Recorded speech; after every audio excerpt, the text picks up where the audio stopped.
हाँ। और ये माता के भी आना चाहिए, वो आज पास में माता के आना चाहिए, जो था कलश है आवत है। हाँ। चल अब शुरू कर, इशारा कर भाई, हो गए।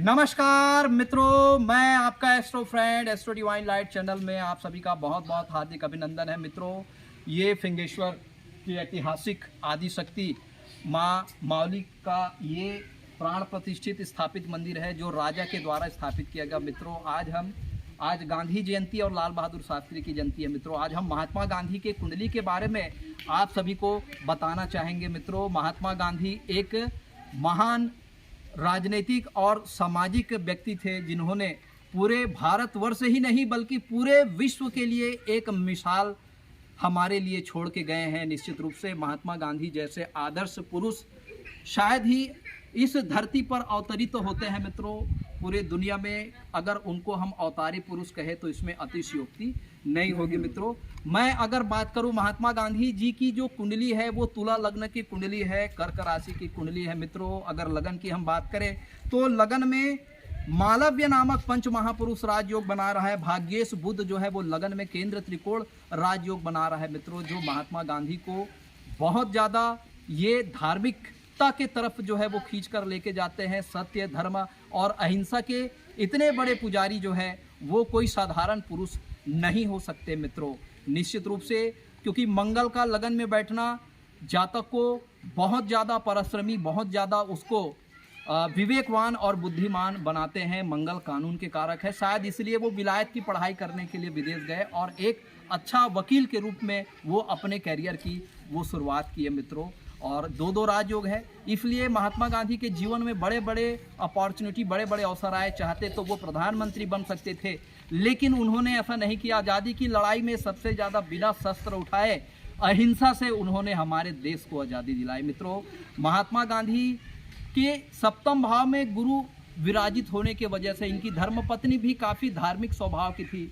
इनको कदम से कदम मिला करके इनको वो सपोर्ट करती थी, सहयोग करती थी। महात्मा गांधी जो है वो एक आदर्श और कुशल राजनेता ही नहीं बल्कि एक बहुत अच्छे, एक बेहतरीन वो एक इंसान भी थे। मित्रों, उसको राष्ट्रपिता यूं ही घोषित नहीं किया गया क्योंकि उनके ऐसे कार्य थे, ऐसे उत्कृष्ट कार्य थे, जिन्होंने अहिंसा के दम पे अंग्रेजों को भारत छोड़ने के लिए मजबूर कर दिया। और उन्होंने अनेक आंदोलन चलाए, भारत छोड़ो आंदोलन, जिसमें से सबसे प्रमुख आंदोलन है महात्मा गांधी जी का।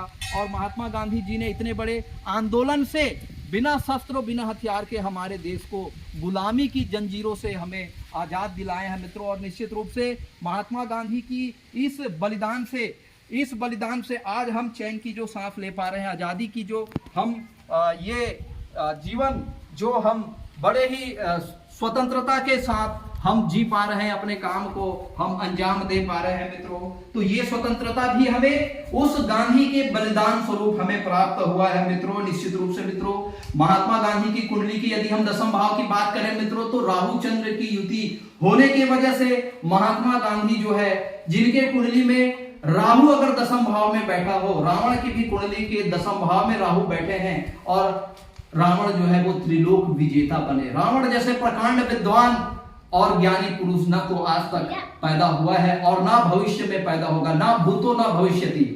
इसी प्रकार महात्मा गांधी जैसे महापुरुष पूरे दुनिया में एक बार ही ऐसे महापुरुषों का जन्म होता है। निश्चित रूप से महात्मा गांधी जो है वो हम सब भारतवासियों के हृदय में विराजमान है, हृदय में वास करने वाले हैं। ऐसे सरल सहज गांधी जी को आज हम सच्ची श्रद्धांजलि देते हैं। आज गांधी जी का जन्मदिन है और श्राद्ध और पीतर का पक्ष भी चल रहा है। मित्रों, निश्चित रूप से महात्मा गांधी ने अस्पृश्यता का उन्मूलन किया।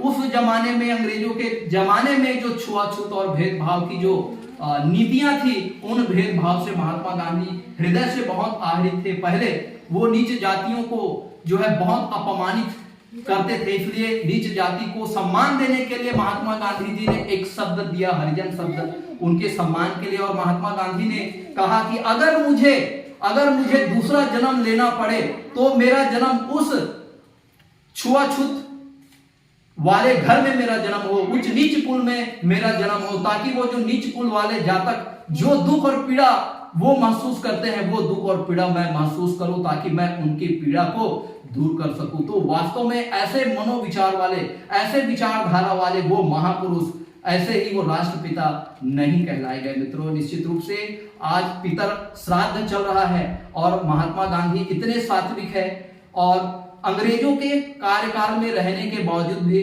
उन्होंने विलायत में पढ़ाई किए, इतने छुआछूत और भेदभाव महात्मा गांधी के साथ हुआ, इसके बावजूद भी उन्होंने अपने धैर्य, अपने आत्मविश्वास और अपने देश सेवा की भावना को उन्होंने नहीं छोड़ा मित्रों, और निरंतर रूप से वो अपना सेवा करते गए और अहिंसा के मार्ग में चल के हमें सत्य, धर्म और न्याय से हमें जोड़ा।